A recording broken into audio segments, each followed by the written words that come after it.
नमस्कार मित्रांनो, शुभ सकाळ. कसे आहात? आजच्या सुंदर गोड दिवसाच्या तुम्हाला सगळ्यांना खूप खूप शुभेच्छा. ठरलं तर मगच्या 18 फेब्रुवारीच्या भागात म्हणजे आज काय झालं माहिती आहे का? चला सांगते. आज सायली आणि अर्जुन लवर्सला डोळ्यांना खूप सुखद दृश्य पाहायला मिळालं, कारण प्रियाला जाम फटके पडणार आहेत. भागाची सुरुवात होते महिपत गँग पासून, जिथे नागराज प्रियाला सांगतो की तू ती पोटली लपवलीस, तुला काय वाटतं ती मला सापडणार नाही? हे बघ. त्यावर प्रिया घाबरते. आता महिपत बोलतो, नागराज शेठ, तुम्ही त्या पोरीला अनुभव दाखवला, ती पोरगी किती घाबरली बघा, बरं दिसतं का ते? मग नागराज म्हणतो, खरा अनुभव तर आमच्या घरात आहे महिपत. प्रत्येक भिंतीवर छोट्या तन्वीचे फोटो लावलेत. रडणारी, हसणारी, आई बाबांसोबत खेळणारी तन्वी. ए प्रिया, मधुभाऊंना बोलवायचं का आपल्या घरी? डायरेक्ट जेवायलाच बोलू, म्हणजे घरात पाऊल टाकल्या ते बोलतील. लगेच महिपत मध्ये बोलतो, अरे चा, ही तर आमची सायली, तुमच्या ऍक्सिडेंटच्या दिवशी आम्हाला सापडली होती तिथे. आणि मग प्रियाचा खेळ खल्लास. आता साक्षी तिला अजूनच घाबरवते. प्रिया, तुला या सगळ्या पोकळ धमक्या नाही ना वाटत आहे? बिथरलेली प्रिया म्हणते, नाही, अजिबात नाही. मला माहितीये तुम्ही एका मिनिटात माझं सोंग उघडं पाडू शकता, पण प्लीज असं काही करू नका. मी तुम्ही सांगितलेलं सगळं काम करेल. मी अजूनही सुभेदारांची प्रॉपर्टी मिळवण्याचा प्रयत्न करेन. बिचारी प्रिया, किती हाल तिचे. पण साक्षी तिला म्हणते, अगं डार्लिंग, याला खूप उशीर झालाय, कारण आता आम्हाला तुझा काहीच उपयोग नाहीये. जेव्हा असेल तेव्हा तू ये. आता तू गेट लॉस्ट. प्रिया आता हातापाया जोडायला लागते. प्लीज नुसत्या विनवण्या, मला एक चान्स द्या, मी परत चुकणार नाही. आता महिपत उठतो. ए, तुझ्या कानांनी संप केला का काय? निघ म्हणलं ना, निघ. प्रियाला जमिनीवर हकलवून लावतात. आता प्रिया बोलते, नाही प्लीज, तुम्ही मला असं बाहेर नाही काढू शकत. आता नागराज म्हणतो, नाही काढू शकत? नाही काढू शकत, डायरेक्ट गाडून टाकतो मातीमध्ये, चालेल? त्यावर महिपत बोलतो, बेस्ट काम आहे, गाडून टाका. आता प्रिया कल्पना करते जसं तिला खरंच गाडून टाकलंय. प्लीज मला बंद नका करू, मला श्वास घेऊ द्या, मला बंद नका करू. आणि ही चांडा तिकडी तिला बंद करून टाकतात. पुन्हा ती भानावर येते. जमिनीवर पडलेली असते ती. आता ती जमिनीवर पडूनच बोलते, प्लीज असं नका करू. आता साक्षी तिला बोलते, ए, तुझी नाटकं बंद कर. आता स्वतः जाते की हाताला धरून बाहेर काढू? मग त्यावर महिपत बोलतो, खरं तर तुला लाथ घातली असती, पण मी ना जेंटलमन माणूस आहे. बाई माणसाला पाय तर काय, हात पण लावू शकत नाही. म्हणून साक्षी, तुमचं लेडीज टू लेडीज होऊन जाऊ दे. आणि साक्षी अक्षरशः तिला ओढत दाराबाहेर हकलून लावते आणि तिच्या तोंडावर दार बंद करते. अरे रे, केवढा तो अपमान. प्रियाच्या कर्माचे फळं, अजून दुसरं काय. आता इकडे रात्र संपली आहे आणि सकाळ झाली आहे. आपली लाडकी सायली मस्त सकाळी उठून अंगण झाडून स्वच्छ करते. बॅकग्राऊंडला इन्स्ट्रुमेंटल ठरला तर मग ठरला असं टायटल ट्रॅक चालू आहे.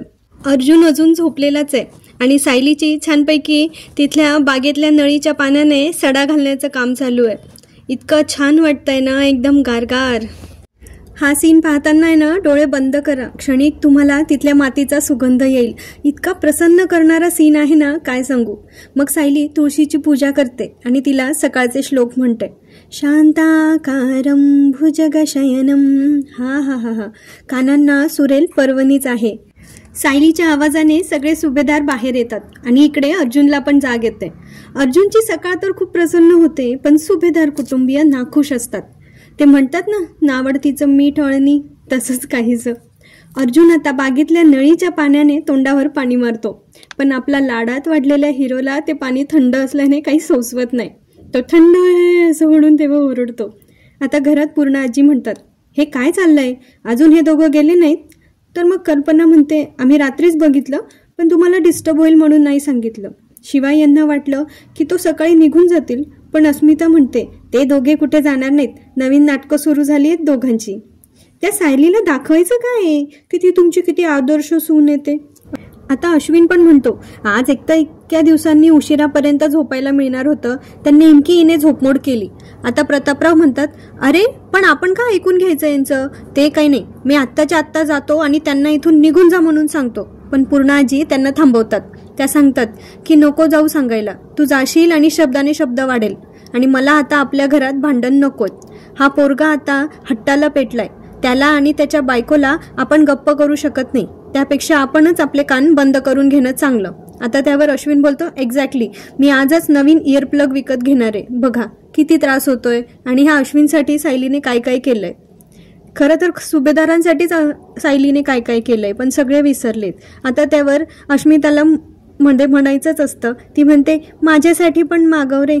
त्यांच्या सगळ्यांचे चेहरे खरंच बघण्यासारखे असतात. आता ते सगळे पुन्हा बाहेर येतात. तेव्हा सायली तुळशीजवळ प्रार्थनाच करत असते.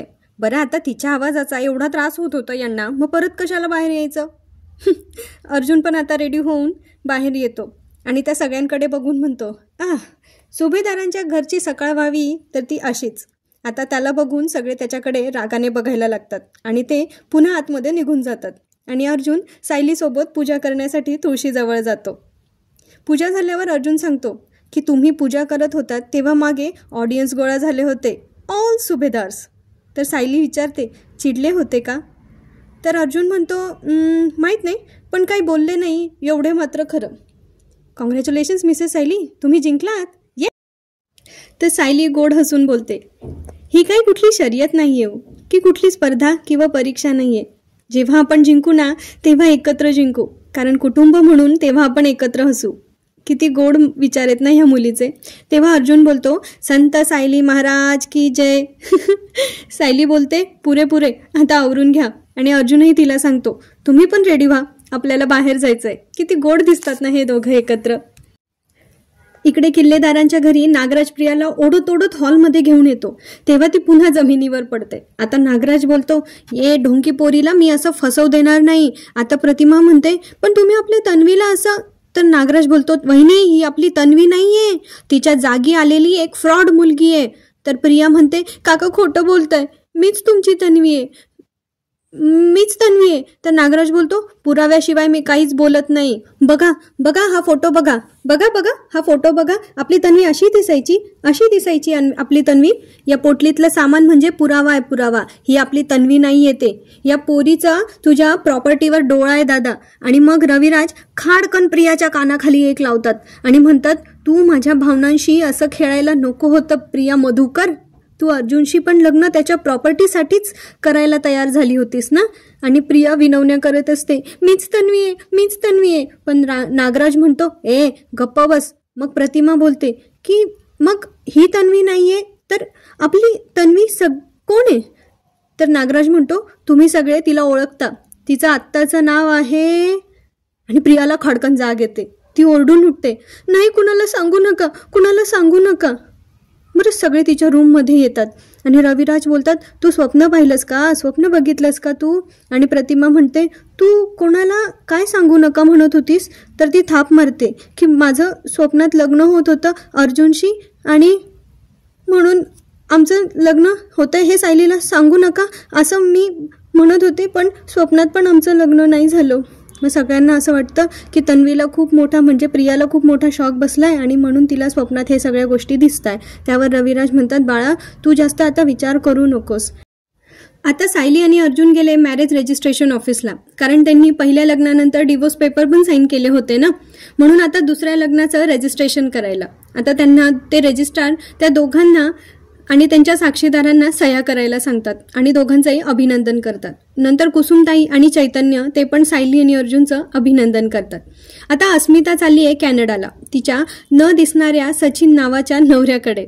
आता कल्पना तिची तयारी करायला मदत करते, ती तिला चकल्या वगैरे देते. तेव्हा अस्मिता म्हणत असते, अगं मम्मा, कॅनडाला चकल्या मिळणार नाहीत का? असं काहीच नाही की ते तिकडे मिळत नाही असं म्हणून. त्यावर प्रतापराव म्हणतात, अगं तिकडे मिळतील चकल्या, पण तुझ्या आईच्या हातच्या मिळणार आहेत का? असं त्यांचं सगळं संभाषण चालू असतं.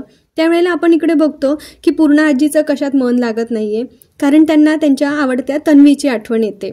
आता त्या असं म्हणत असतात की तन्वी असती तर तिने अस्मिताची बॅग भरून दिली असती. काही या मित्रांनो, प्रियाने कधी अशी बॅग भरण्याची कामं केली असते का? उलट ह्या अस्मितालाच पहिले घराबाहेर काढलं असतं. आता पूर्ण आजींना प्रियाची भयंकर आठवण येते खूप जास्त. म्हणून मग अस्मिता तिला सांगते की तू फोन करून ना, मी तुला फोन लावून देते तन्वीला. आता इकडे प्रिया फोन उचलते आणि नाटक करत बोलते, हां बोल पूर्णा आजी, कशी आहेस तू? मग रविराज तिच्याकडून ते फोन काढून घेतात आणि सांगतात सुभेदारांच्या घरच्यांशी फोनवर पण नाही बोलायचं. पूर्णा आजी नाराज होतात कारण ते ऐकून घेतात रविराजांनी बोललेलं. मग त्या फोन ठेवून देतात. मग कल्पना विचारते, काय झालं पूर्णाई? तर पूर्णाई सांगतात की मला वाटलं त्यांचा राग इवांना निवळला असेल, पण असं काही नाही झालंय. तर कल्पना म्हणते, तन्वी तर या घरची सून झाली नाही, पण जी सून झाली आहे ना ती अजून या घराचं अजून किती नुकसान करणार आहे देव जाणे. इकडे रविराज बोलतात की सगळं आता विसरून जा, की कधी काही आपली सुभेदारांशी ओळख होती, पण हे प्रतिमाला काही पटत नाही. ती म्हणते की नाते तोडून टाकणं असं सगळ्यावरचा उपाय असू शकत नाही. उलट आता आपण जास्त प्रयत्न करायला हवं हे नातं कसं टिकून राहील हे पाहण्यासाठी. तर इकडे नागराज म्हणतो, त्या सुभेदारांची लायकी आहे का? आता सुमन पण मध्ये बोलते की ते म्हणते की ते प्रतिमा वहिनीचं माहेर आहे आणि इतकी वर्ष त्या आपल्या माहेरापासून दूर होत्या.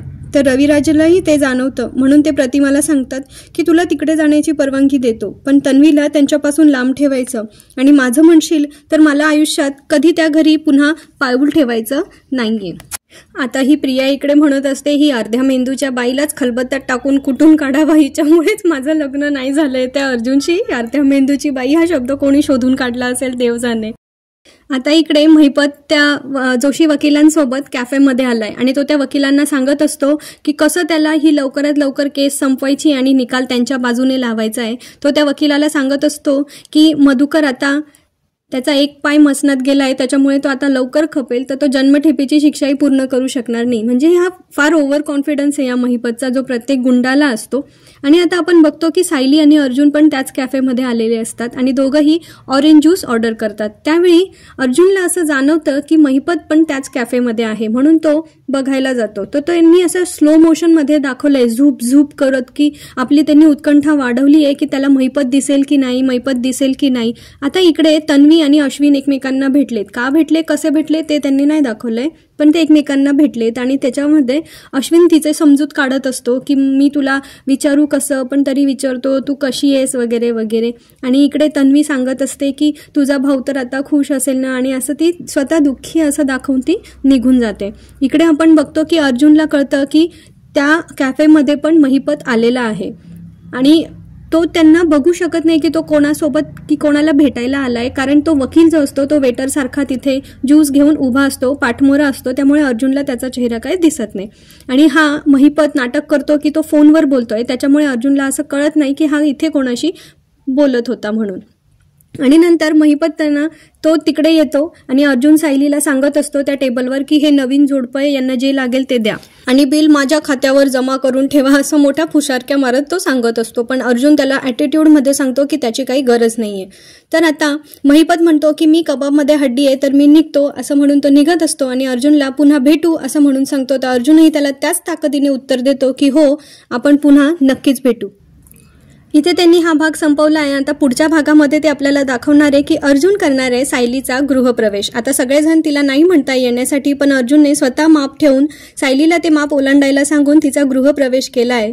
काय असेल आता उद्याच्या भागात? सगळे सुभाधार कुटुंबीय सायली आणि अर्जुनला घरात घेतील का, हे बघणं मनोरंजक ठरणार आहे. त्यासाठी पुढचा भाग तर बघायला हवा. भेटूया पुन्हा. तोपर्यंत आपली आणि आपल्या कुटुंबियांची काळजी घ्या. धन्यवाद.